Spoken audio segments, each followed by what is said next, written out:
सिया राम जय जय सिया राम। अब कथा सुनो। श्री जनकपुर में अकाल पड़ गया। बहुत दिनों तक वर्षा नहीं हुई। अब यह कथा कुछ संदेश देती है। जनकपुर में कई विशेषताएं हैं। पुर नर नारी सुभग सुचि संता, धर्मशील ज्ञानी गुणवंता। जनकपुर के निवासियों की विशेषता सुनो।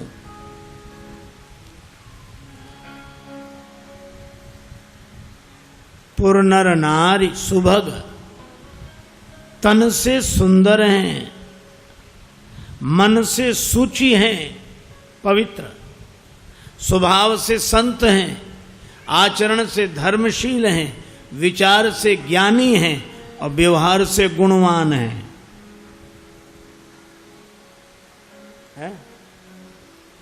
जहां इतने शुभ आचरण वाले लोग रहते हों वहां अकाल पड़ जाए, आश्चर्य। अकाल तो कलयुग में पड़ता है। कली बार ही बार दुकाल परे, पर जनकपुर में अकाल पड़ गया जहां इतनी विशेषताओं वाले लोग रहते हों।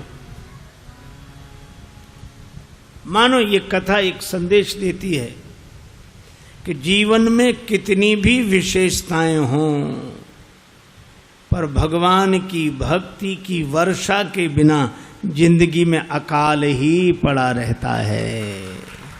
जिंदगी रूखी सूखी रहती है, क्योंकि वर्षा ऋतु रघुपति भगति, भगवान की भक्ति ही वर्षा ऋतु है।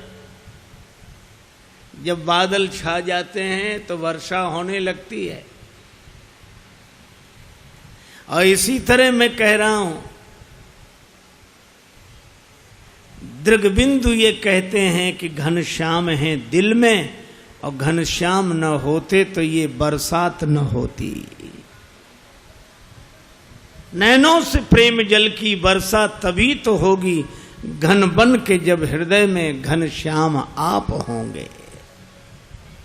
उन बादलों से वर्षा होती है। वर्षा ऋतु रघुपति भगति। और जनकपुर में वर्षा नहीं हो रही है। ज्ञान का प्रकाश है, पर भक्ति की वर्षा नहीं हो रही है। जनक जी गुरुदेव के पास गए। गुरु जी उपाय बताओ, वर्षा होने लगे। इस मामले को हल करना है। गुरुदेव ने कहा हल करना है तो आप महारानी सुनैना मिलकर हल चलाओ। अब यह भी कितना सुंदर संकेत है। किसी उलझे हुए मामले को सुलझाने को हम हल बोलते हैं कि हल करो, इस मामले को हल करो, यही हल चलाना है। और जनक जी अकेले न चलाएं, अपनी नित्य संगनी सुनैना सुविशेषण सूक्ष्म दृष्टि के साथ और सुमति की भूमि पर विचार का हल चलाएं, तो हल का फल कभी कभी घट से टकरा जाता है। अब घट शब्द में श्लेष है। घट हृदय को भी कहते हैं, घट घड़े को भी कहते हैं। विचार जब तक हमारे हृदय को नहीं छुएगा तब तक भक्ति प्रकट होगी ही नहीं।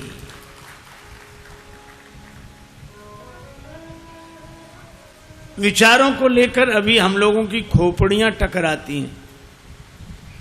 उसका नाम है खोपड़ी। खो दिया है इसीलिए तो पड़ी है। हृदय चाहिए। खोपड़ी से विचार का संबंध हो तो भक्ति नहीं जागती। जब विचार हृदय में प्रवेश करता है तो भक्ति प्रकट होती है। और भक्ति की पहचान क्या है कि प्रकट हो गई। भक्ति की पहचान यही कि वर्षा होने लगे। श्री जानकी जी के प्रकट होते ही जय मिथिलेश लली मैया, जय मिथिलेश लली, जय मिथिलेश लली मैया, जय मिथिलेश लली। कृपा रावरी जा पर, कृपा रावरी जा पर था की भक्ति फली, जय मिथिलेश लली। दूर अकाल भयो जब मही से प्रगटी जनक लली, मैया प्रगटी जनक लली। पुरवासी सुख पावे, पुरवासी सुख पावे, गावे गली गली, गावे गली गली, जय मिथिलेश लली। श्री जानकी जी धीरे धीरे बड़ी हुई, अब आंगन में क्रीड़ा करने लगी। आंगन बुहारते समय भगवान शंकर का विशाल धनुष श्री सीता जी ने बाएं हाथ से उठाकर दूसरी जगह रख दिया। अच्छा एक बात बताओ, ये धनुष साधारण नहीं है, ये अभिमान का धनुष है। अच्छा संकेत बड़ा अच्छा है, धनुष के दोनों किनारे बंधे रहते हैं रस्सी से, और रस्सी को संस्कृत में बोलते हैं गुण, और जो गुणों से बंधा रहे वही तो अभिमानी है। गुणों से बंधा रहे।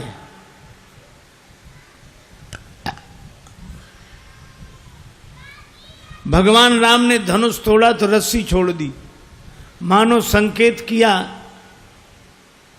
गुण तो रहे पर गुणों का अभिमान न रहे। और ये अभिमान इतना विकट है महाराज, कितने विचार कर लो ये मिटता ही नहीं है। एक व्यक्ति ने अपने मित्र से कहा हमें नौकरी दे दो।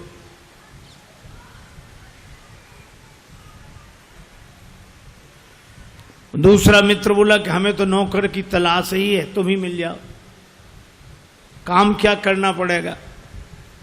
बोला और तो हम सब कर लेते हैं, सोच विचार में कच्चे हैं, हम विचार ही नहीं कर पाते। तुम विचार करके बताया करो, हम काम किया करेंगे। ठीक है, कितना रुपए महीने में दोगे? का 5,000। ठीक है, पर उसने उस नौकरी देने वाले मित्र से पूछा कि तुम क्या करते हो? बोला हम तो खुद नौकरी करते हैं। तुम्हें कितने मिलते हैं? का कुल 2,500। तो ये मित्र बोला कि जब तुम्हें ही 2,500 मिलते हैं तो हमें 5,000 कहाँ से दोगे? बोला अब ये तुम सोचो, इसीलिए तो तुम्हें रखा है, अब तुम विचार करो। बड़ों बड़ों का अभिमान गल जाता है। अभिमानी आदमी कभी अपनी गलती मानता ही नहीं है। एक व्यक्ति कह रहा था काशी में बड़े बड़े विद्वान जुड़े पर हमें कोई हरा नहीं पाया, कोई नहीं हरा पाया। का क्या बात करते हो, कैसे नहीं हरा पाए तुम्हें कोई? तो बोला हमने किसी की मानी ही नहीं। अब कोई माने ही नहीं किसी को तो उसको हराने का उपाय क्या है? चंचल घोड़ा 2,000 रुपए इनाम, कोई इस पर सवारी करके बता दे। एक आदमी बोला मैं बैठता हूं। बैठा, घोड़ा इतना चंचल, एक ही छलांग में एक हाथ आगे चला गया सवार, दूसरे हाथ में गर्दन पे, दूसरी छलांग में गर्दन पे, तीसरी बार में गिर गया। लोगों ने कहा गिर गया गिर गया गिर गया। वो बोला कौन कहता गिर गया, मैं जीत गया हूं, इनाम दो। कहा धूल तो झड़ाओ, गिरे नहीं हो। बोला कि हम तो आगे बढ़ रहे थे, घोड़े ने एक छलांग लगाई, एक हाथ आगे बढ़ गए, दूसरी छलांग में और एक हाथ आगे बढ़ गए, और तीसरी छलांग में गिर गए। बोले गिरे नहीं, हम तो आगे बढ़ रहे थे, अब घोड़ा ही खत्म हो जाए तो हम क्या करें। यह है अभिमानियों का गणित।